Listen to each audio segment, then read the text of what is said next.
Ok, in smo že pri zadnji, tretji Magilovi vaji.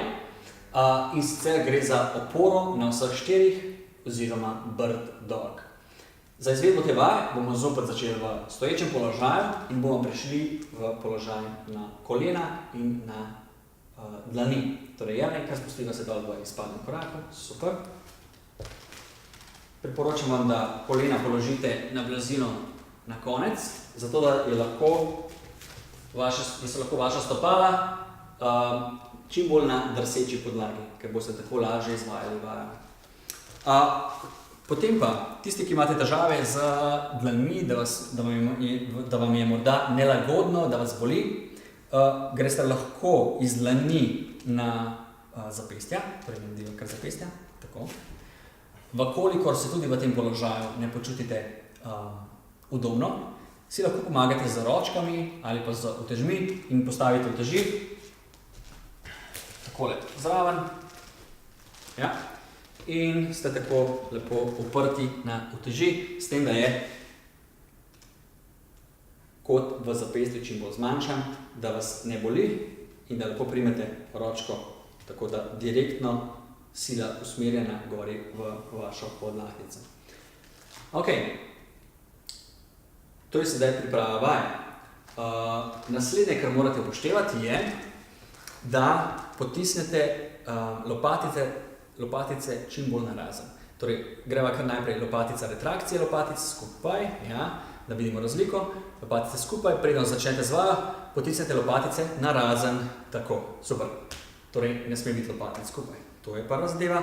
Potem, da aktiviramo majčkeno bolj mišico latissimus, rahlo obrnemo proti sebi, takole, proti sebi komolce. Torej, komolce majčkeno bolj proti sebi noter, da nismo preveč uprti na zunanje mišice, ampak da takole zavrtimo komolce na noter.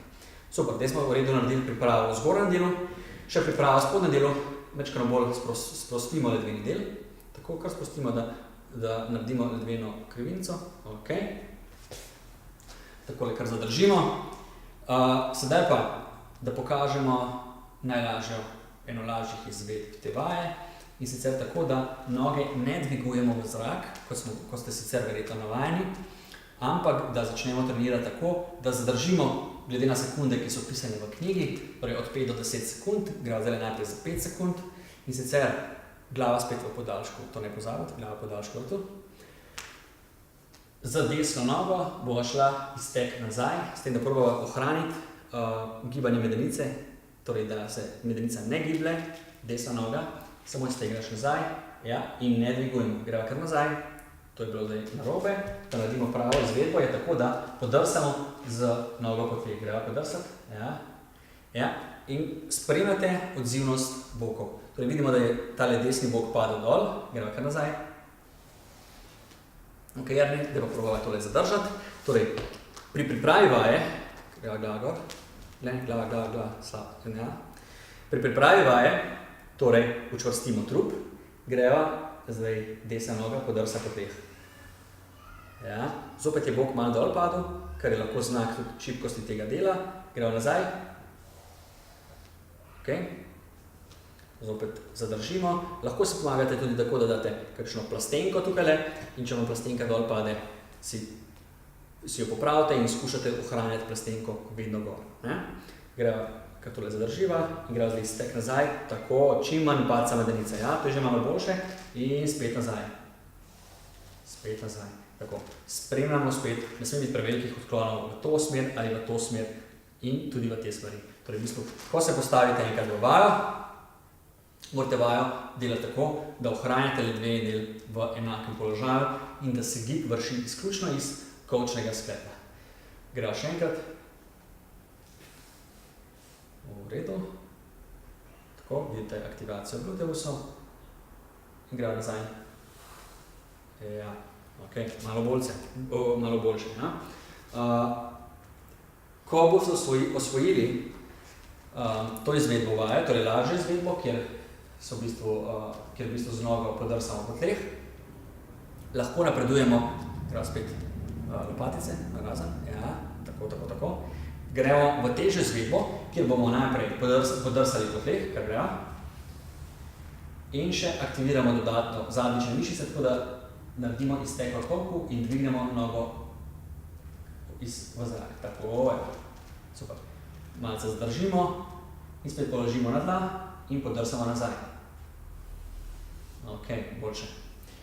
Vadite, torej ko vidite, da lahko vajo naredite brez gibanja v bokih, torej brez premikanja bokov in da res cel gib pride iz kolčnega sklepa, takrat lahko napredujete na težjo izbiro, na težjo različico vaj. Poglejmo si zdaj še vajo v kombinaciji z diagonalnim iztegom. Torej greva, zdaj bova iztegnila najprej desno nogo, pa levo roko bova dala v zrak. Ja. Tudi tukaj damo roko v pest, zato da dodatno aktiviramo in stimuliramo zgornji del hrbtenice. Roko dvignemo ravno toliko, da vidimo, da pride cel gib iz ramenskega sklepa. Ko vidimo, da se že upogiba hrbtenica, takrat prenehamo z gibom. Torej ne smemo preveč naprej z roko. Kar ga nazaj dol, nazaj. Vajo lahko izvajate tudi tako, da dvignete samo eno roko, torej lahko imamo ena noga, ali pa noga in diagonalna roka, ali pa samo ena roka. In sicer tako, da spet se postavimo gor, narazen lopatice, ja, in greva desna roka, gor, v pest, ja, dol. Super. In to lepo zadržimo in nazaj dol. Ja, kar manjčkrat popustimo tukaj, tako, v tem položaju. Zdaj nežno učvrstimo, ne preveč močno stiskati mišic, glava ti dol pada, tako dvigneva in greva desna roka. Ok, super. In nazaj. Ok.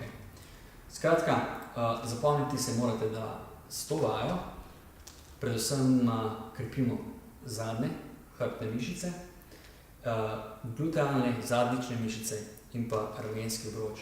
Torej, naučimo se, kako uporabljati in gibati izključno samo z kolčnim sklepom, kar spet malce spustimo, kako uporabljati kolčni sklep in ramenski sklep ob tem, da je ledvena hrbtenica v konstantno enakem položaju, ki je za nas najbolj sproščujoč. Prav tako se morate pri tej vaji tudi zapomniti še eno zadevo, in sicer, da je zelo pomembna razmerje dolžin vaših okončin rok in pa dolžin nog. Vkolikor, sploh zdaj, ko smo na utežeh, smo z rokami majčkeno bolj dvignjeni, zato v takem položaju ni dobro preveč noge dvigovati gor.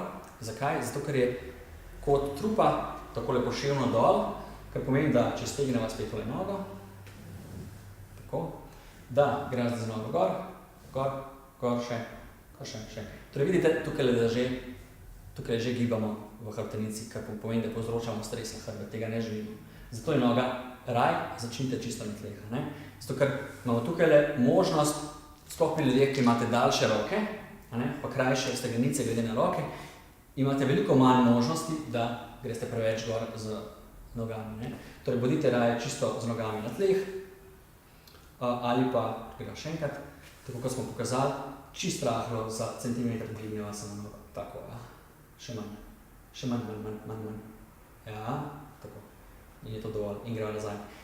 Torej, vedno je tehnika izvedbe, mehanika izvedbe vaje tista, ki mora biti najpomembnejša. Ne si govoriti to, da smo naredili vaje, pa ni nič boljše. Raje si povejte to, pa preglejte to, kako delate vaje. Imejte še kakšnega zraven, glava spet dol pada. Torej, imejte še kakšnega pomočnika zraven, da spremlja vašo tehniko, vašo izvedbo, vaš položaj trupa, položaj medenice. Kajti najslabše je, da si boste rekli, da vaja ne deluje, pa jo ne delate dovolj dobro ali pa ste izbrali pretežko različico. Prav tako, raje najprej dobro osvojite tiste najbolj osnovne različice vaje in potem šele počasi napredujte v težje izvedbe. Prav tako, ko boste lahko že napredovali in naredili več ponovitev, še vedno raje ostanite na osnovni izvedbi vaje in samo povečajte število ponovitev. Prav tako, ne dodajati sekund ponovitvam in probati zdaj zadrževati po 20, 30, pol minute, ampak dajte raje dodati ponovitve k vaji. Torej, več ponovitev, ko boste dobili več vzdržljivosti. Ja? Tako da se z tega položaja potem postavimo nazaj na kolena in dvignemo Ok. To je vse, kar se tiče Magillovih velikih 3 in smo končali.